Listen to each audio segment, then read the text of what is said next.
I'm Jeff Westcott here with Chromatik's online video series. If you want to follow along with the sheet music, just follow the link below or go to chromatik.com. Okay, so I'm going to be going over the Swan by Camille Saint-Saëns. Very standard piece. There's a lot of nuances here that are under the surface. So what I'll do is go through a couple things that beginners generally miss. So from the beginning, we have a piano. The natural tendency when you're playing piano is to just crimp up and come here at the frog and just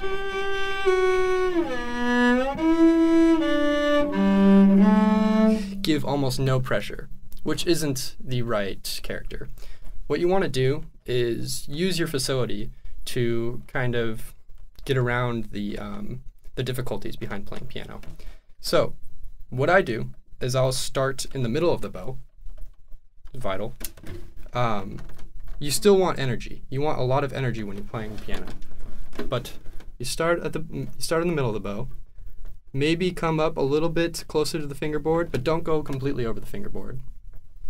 And keep your bow steady.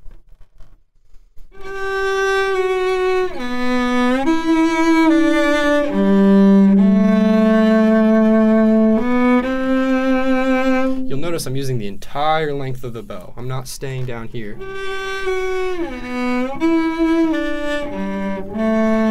I'm sure you can hear at home the difference in the sound. Moving on, in measure 3 and 4, we have this run up to this big B natural up here. The fingering that's listed in the sheet music is a good one. Shifting up to the E natural on the first finger is vital, and then a slight glissando into the B.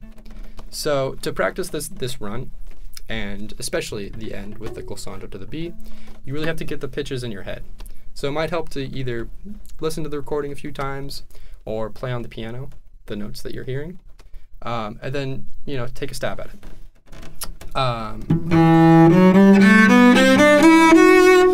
That's a pretty standard scale, but what we have here,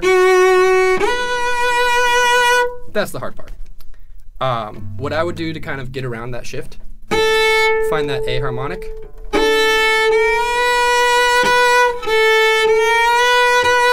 Okay, so I know where that B is. Maybe relax your hand position just so you know where that is every time. Make sure to have this pitch in your head. Play it down an octave.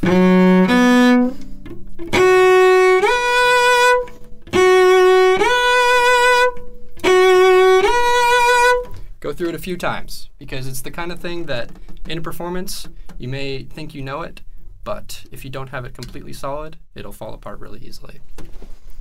All right, so continuing on from measure 6, we have some difficulties coming up.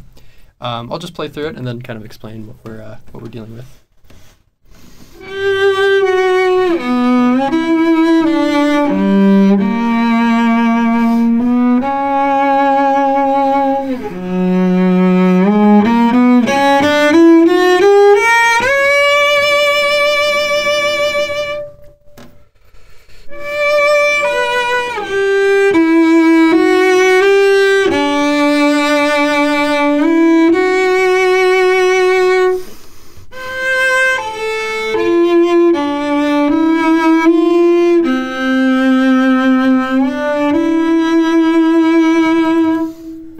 Okay, so a few vital things that are happening here that you guys need to accomplish.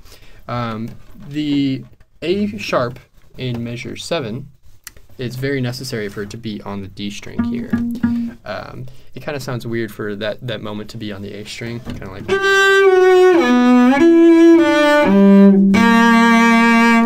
To my ear, it sounds better. Just warmer texture. One thing to keep in mind when you're shifting up the cello in the left hand is the placement or the contact point of the bow. So as a rule of thumb, the hair on your bow needs to get closer to the bridge as your hand gets higher on the cello. By higher, I mean lower, this way. Now, counterintuitive. But what I mean,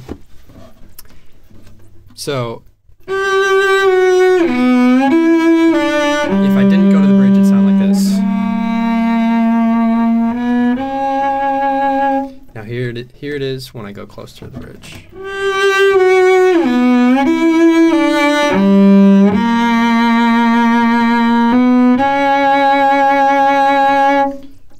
This technique is very important in cello playing in general, and it's a hard thing to kind of get your hand wrapped around. It all comes from the angle of the bow as you stroke through the notes preceding the shift upwards. So if you watch my arm,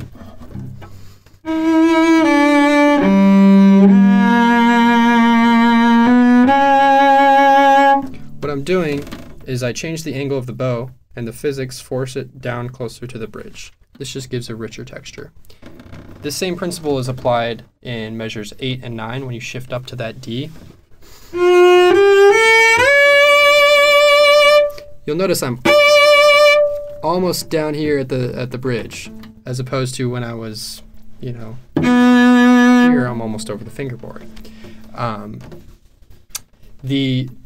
All of these bowings in the piece are very essential, just because you want to be landing on the beginning of phrases on down bows, giving an up bow when you have a crescendo into something, like say in measure 14.